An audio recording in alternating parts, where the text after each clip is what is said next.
বন্ধুরা, আজকে আমি রান্না করব পুঁটি মাছ সর্ষে বাটা দিয়ে। এই দেখো, শীতের দিনের এই তেল তেলে পুঁটি সর্ষে বাটা দিয়ে খেতে ভীষণ ভালো লাগে। কিন্তু আমার ইচ্ছে ছিল যে এটা মূলো দিয়ে রান্না করব, যেহেতু মূলোর ঘন্টটা রান্না করছি, তাই পুঁটি মাছটা আজকে সর্ষে বাটা দিয়েই করব। আর বর বলেছে সর্ষে বাটা দিয়েই খাবে, ওই জন্য সর্ষে বাটা দিয়েই করব। কিন্তু এই তেল তেলে পুঁটি সর্ষে বাটা দিয়ে খেতে ভীষণ সুন্দর লাগে।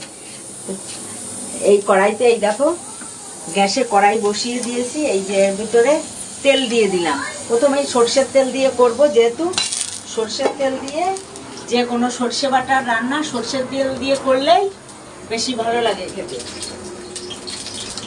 এবার পুঁটি মাছটা নুন হলুদ মাখিয়ে নিলাম। সাইজটা খুবই সুন্দর। সব দোকানে বসেই কিনেছি আমি। আর ওই জন্য কেটে কেটে একদম পরিষ্কার করে দিয়ে গেছে। আমি একটু ভালো করে দিয়ে নিলাম। ওরা ওই যে কাটলে এই দেখো মাছের এই কানকোগুলো ফেলে না, আমরা আবার এই কানগুলো সব ফেলে দিই। এরা তো ফেলেনি। এখন এতগুলো মাছের কান ফেলতে গেলে অনেক সময় লাগবে, এই জন্য আমি আর এতে হাত দিলাম না। যেমন কেটে দিয়েছে তেমনই করছে। এই যে দেখো, তেলটা গরম হয়ে গেছে। এর ভিতর আমি পুঁটি মাছ দিয়ে দিলাম।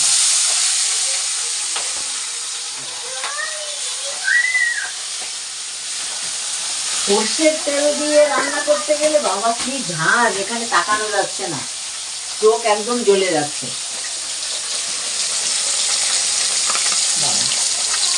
সর্ষে বাটা দিয়ে করবে, সর্ষে বাটা দিয়ে সর্ষে বাটা, এই দেখো, কাঁচা লঙ্কা, সর্ষে, একদম জিরে, একদম নুন হলুদ দিয়ে আমি একবারে পেস্ট করে নিয়েছি। নুন হলুদ দিয়ে পেস্ট করলে কি হয় জানো, নুন দিয়ে এই সর্ষেতে তিতো ভাবটা আসে না, এই জন্য নুন দিয়ে পেস্ট করে নেবে। তোমরা যে জানো ঠিক আছে, আর যে না জানো, এই সর্ষে যখনই বাটবে তখনই নুন দিয়ে নেবে।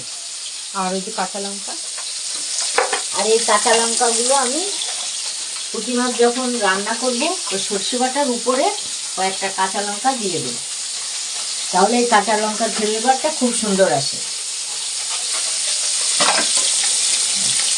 এর এক পিঠ হয়ে গেছে, আমি আর এক পিঠ উল্টে দিচ্ছি।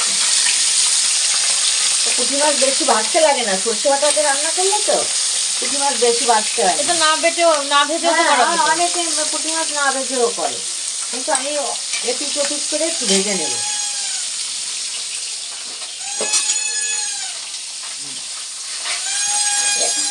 এই কড়াইগুলো ভাজা হয়ে গেছে, এগুলোকে আমি এই যে তুলে নিচ্ছি।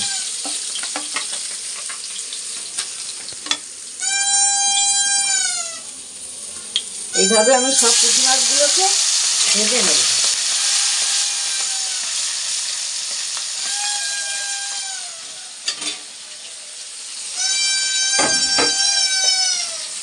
লিটিল গোল্ড এরকম করছে। হ্যাঁ, ওদিকে দেখো লিটল গোস্ট কি দুষ্টুমি শুরু করেছে। ওই দেখো, আমরা ভিডিও বানাচ্ছি, ও ইচ্ছা করে এই আওয়াজটা করছে। মা এরকম করে না শোনা, দিদির পাশে ভিডিও করছে না।